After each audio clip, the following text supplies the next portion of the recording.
In the summer of 2016, a group of us from St. Luke came to Germany on a Luther and Bach tour, visiting different historical sites. We've made these little vignettes as an introduction to the Reformation and to Martin Luther in celebration of the 500th anniversary of the Reformation on October 31st, 1517.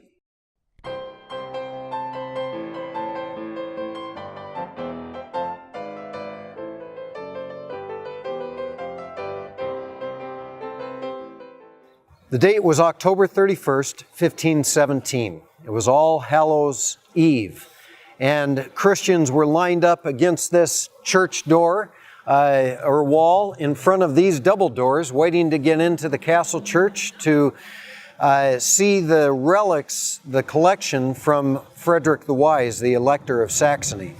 But here he chose to post his 95 Theses, challenging the church on its theology and practices of the sale of indulgences, paying for forgiveness. It was not only an attack on the practice of the sale of indulgences, but it was also an attack on those who were approving it.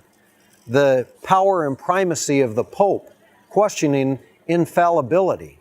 When Luther wrote the 95 Theses, he wrote them in Latin. He didn't intend for it to be read or debated by everyone in the country or in the world, for that matter.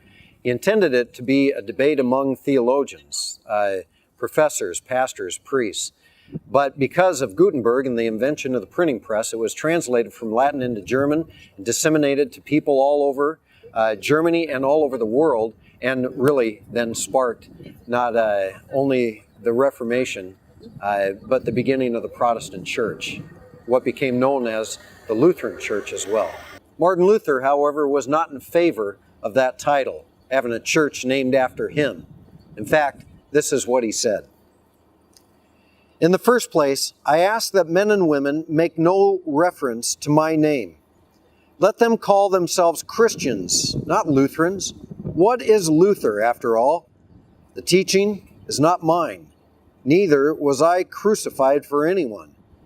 How then should I, poor stinking maggot fodder that I am, come to have men and women call the children of Christ by my wretched name?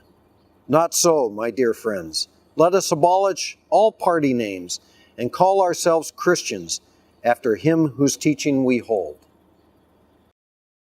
You'll notice a lot of construction going on in Wittenberg. There's a lot of effort to make this part of the city beautiful and up to date in honor of the 500th celebration of the Reformation. All of this will be done by a year from October.